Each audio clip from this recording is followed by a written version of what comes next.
Hey folks, and welcome to another video of mine. In today's video, I'm going to be talking about Assassin's Creed crossover stories, specifically Assassin's Creed Odyssey and the free DLC on Odyssey.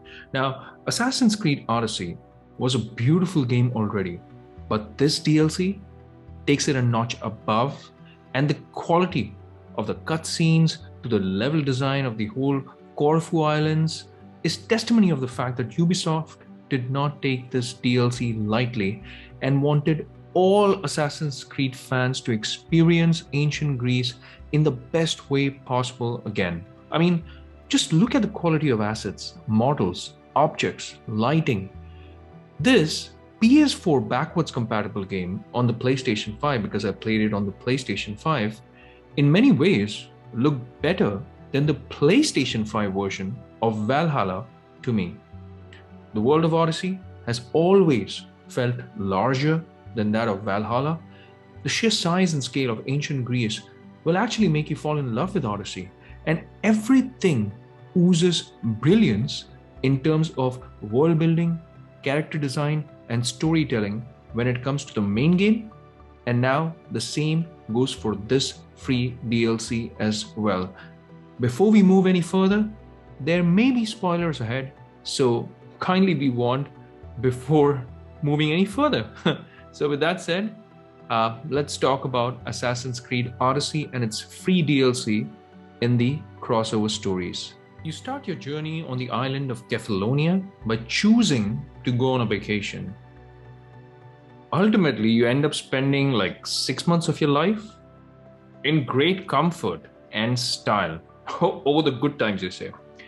Until your vacation is interrupted by your good old friends, Barnabas and Herodotus, who want you to go on some kind of a treasure hunt. This basically forms the storyline of what you will be doing in this free DLC. You start exploring this gorgeous new island called the Realm of Corfu Island, which can be accessed via the menu options under portals, and you can toggle between the different realms in the game like Greece, Atlantis, Hades, etc. Corfu Islands, it's a beautiful place, almost always filled with lots of sunshine and lush greenery all around you. It's gorgeous.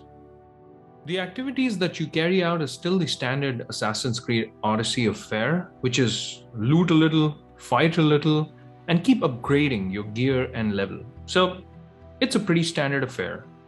There's been literally no change or update in your combat mechanics at all. What we have experienced in the main game is exactly what you get here as well. Now, this DLC, it's focused more on the narrative aspect. What stands out is how intimate the story feels and how the team at Ubisoft has actually done wonders with this contained storyline with just 3 main characters in the DLC. Yes, the storyline is very linear and very personal, but at the same time, it teases how big this universe is going to get and how Ubisoft may be going the whole route of creating a sort of Assassin's Creed multiverse. And what better way to do it than link Kassandra to all the various Assassin's Creed games, since she's an immortal being and has lived a very, very long life. It's obvious that she would have had the chance to know all about the Order, the Templars, the Assassins in a long and secretive life. I'm so glad that they chose to go this route, as out of all the Assassin's Creed games I've played, Kassandra is without a doubt my favorite character.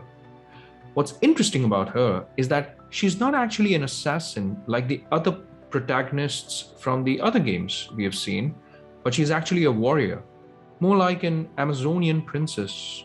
And trust me when I say this, there were times in the game when I actually wondered how cool it would be to see Kassandra in a Wonder Woman costume. She acts like a warrior, moves like a warrior, but looks like a princess. It's a perfect combination of beauty and strength. The production value of this DLC, it's top notch. Ubisoft definitely did not pull a cheap one when it comes to the DLC. And what they actually did is they gave us a full out story experience, which in many ways, in my personal opinion, that is, felt better than some of the DLC content from Valhalla.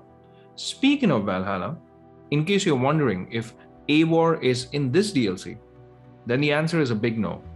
You will not find Eivor here at all.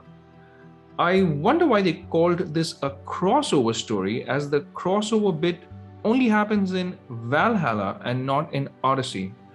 Odyssey's free DLC is more like setting up more of what this franchisee, and especially Kassandra, can do with her immortal life. There's also a cool post credit end scene, you could say, and that alludes to Kassandra visiting the land of the pyramids. Insane, absolutely insane. Now, don't tell me I didn't warn you about spoilers. If you are doing free DLCs, this is definitely a step in the right direction. This is the way you should do it. The campaign took me all of, say, about 3 hours to complete, which, considering the fact that it's free, is not bad at all. And by the end of the DLC, all I can say is thank you, Ubisoft, and what a great way of taking us back to ancient Greece, and especially the life of Kassandra. Also, I'm so looking forward to seeing more of Kassandra in this Assassin's Creed universe. I know I said multiverse earlier, but hey, who knows? You can even get introduced to timelines and alternative, you could say, realities. That'd be interesting. And well, now that I've completed this DLC, I'm looking forward to Valhalla's crossover story as well. And I'll be playing it soon on my PlayStation 5. And I'll be sharing a video on my channel soon. So stay connected with me by hitting that like and subscribe button.